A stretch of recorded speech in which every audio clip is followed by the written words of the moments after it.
You're lying in bed. The lights are off. Your body has stopped moving, but your mind hasn't gotten the message yet, and then it starts. You're not really you anymore. Not exactly. You're in a room saying something perfectly to someone who never actually let you finish. Or maybe you're somewhere else. A stage, a hallway, a car. Something is happening that will never happen. You didn't choose to think about it, it just showed up. Fully formed, like it had been waiting. Maybe it's an argument you already lost, except this time you win it. Maybe it's someone who hurt you, except this time they finally understand what they did. Or maybe it's nothing painful at all, just a version of your life where things worked out, where you were the one people noticed. You run it once, then you run it again. Slightly different, a better line here. A calmer response there, and somewhere in the middle of directing your own private movie, you fall asleep without meaning to. If that's you, you're not unusual, you're not broken, and you're definitely not the only one doing this. What's actually interesting is why your mind does this every night, without asking permission, and what it's quietly trying to tell you about your real life while you're not paying attention. And it doesn't only happen at night. It shows up standing in line somewhere, waiting for nothing in particular. It shows up mid-shower, mid-drive, mid-chore, while your hands are busy but your mind clearly isn't. The bedtime version is just the loudest one, because that's the one moment in your whole day when nothing else is competing for your attention. Here's the first thing worth knowing. Your brain doesn't let go of things the way you think it does. You forget what you ate on Tuesday. You forget most of what someone said to you last week. But an awkward exchange from 3 years ago, still filed, still open, still somehow waiting for an ending. Psychologists have a name for this. Unfinished things take up more space in your head than finished ones. A conversation that got cut short, a moment where you didn't say what you meant, a relationship that ended without an explanation. Your mind treats these like a tab left open in the background. It's not trying to torture you. It just doesn't like loose threads. So when real life refuses to give you the ending you needed, your imagination writes one for you. That's most of what's happening in bed at night. You're not being dramatic. You're finishing a sentence life left hanging. Now here's the part that's easy to miss. Notice what these scenarios actually look like. They're not random. They're specific. You say the right thing, you're finally understood. You're the one people were wrong about. That's not vanity. That's identity maintenance. Somewhere during your actual day, a version of you didn't get to show up. The sharper you, the braver you, the you that wasn't afraid of the room, and at night when nobody's managing how they come across anymore, that version finally gets the mic. There's a researcher, Jerome Singer, who spent years studying exactly this. People who build detailed, emotionally resolved daydreams. And he found something people don't expect. The ones who do this well, with real narrative, real closure, tend to handle their emotions better in real life, not worse. Not everyone doing this is avoiding reality. A lot of them are quietly rehearsing who they're trying to become. There's also something simpler going on underneath all of this. In real life, you're never the only one holding the wheel. Other people's moods, their timing, their reactions, all of it steers the outcome.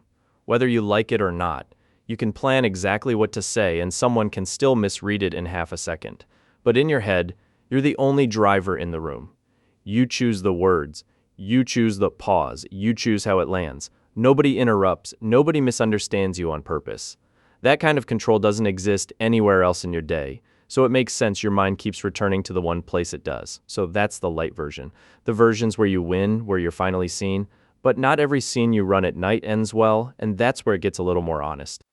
Some nights, the scene isn't a victory.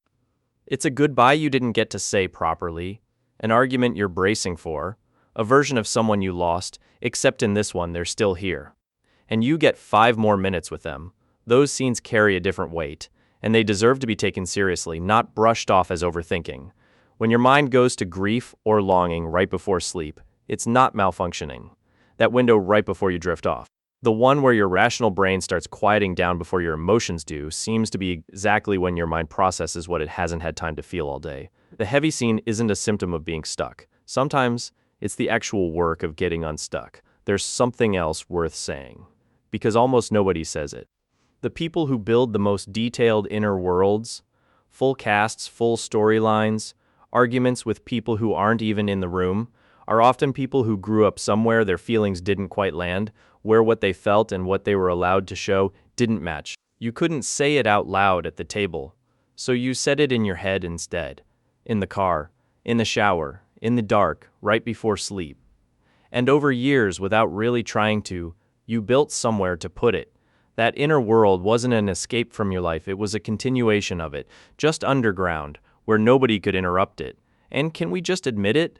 These scenes are usually a little ridiculous, in the best way. Full production value, perfect comebacks, a room going silent because you finally said the thing. You've written yourself lines your actual mouth has never once delivered with that kind of timing. Which raises the obvious, slightly uncomfortable question if that version of you is that good. Why doesn't that version of you show up in real life? And the answer isn't flattering, but it's honest. Most of us spend our actual days managing how we come across, editing ourselves in real time, softening things, holding back the version that might be too much, the unfiltered version.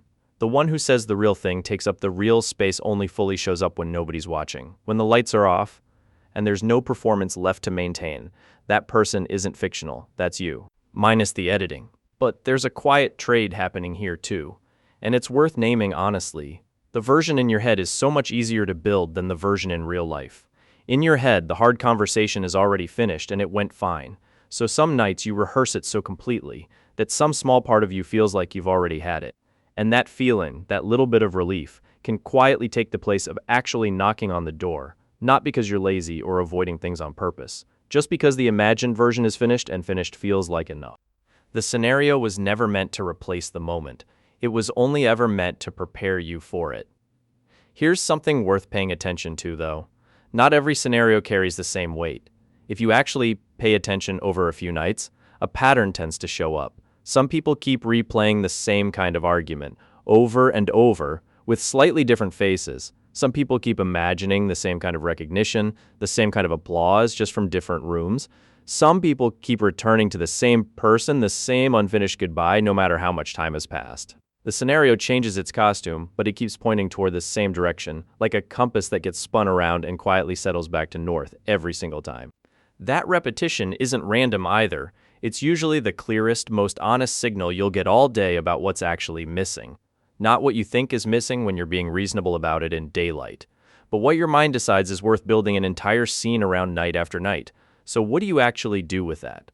Not everyone needs to do anything, but some people, once they notice how vivid and specific their inner world is, start getting curious about the gap between that person and the one who shows up during the day. And slowly, not all at once, not dramatically, they start closing it, saying the thing, taking a little more space than usual, letting the nighttime version leak into daylight, even in small, clumsy amounts. It won't be as smooth as it is in your head. It'll be messier, a little awkward. You'll fumble the delivery, but it'll be real. And real things build on each other in a way imagined. One simply can't, no matter how well they're written. The scenes you run every night before you sleep aren't something to be embarrassed about. They're closer to a map. They show you with more honesty than most of your waking hours ever will what you actually want, not what you've settled for, not what you perform for other people. What you want and who you keep quietly wishing you were allowed to be. So maybe that's really what this comes down to. Your mind isn't randomly wasting hours at night, it's finishing conversations that got cut short. It's letting the braver version of you finally speak, and sometimes it's grieving something it never got the time to grieve during the day. And some nights it's simply the one place where you finally get to hold the wheel. None of that is a malfunction. It's just what happens when the noise finally stops. And the parts of you that got quieted get a turn if any of this felt familiar. You're not the only one lying there running your own private scene. A lot of people watching this are doing exactly the same thing tonight. If it helped you understand it a little better, it might help someone else too. And if these quiet, everyday psychology moments are the kind of thing you like thinking about, go ahead and subscribe to the channel. That way the next one finds you instead of you having to go looking for it. Tonight, when the lights go off and the scene starts again, maybe just notice it. Not to judge it, not to shut it down. Just notice what it's actually about. There's usually something underneath it, trying to get your attention. And maybe the real question isn't why your mind keeps doing this. Maybe it's simpler than that. Maybe it's just how long you're going to let that version of you only exist after dark. If this is something you recognize in yourself, you're probably someone who thinks a lot about people, about conversations, about what things mean. That's not a flaw either. It's actually its own kind of psychology, and it might be worth looking at next.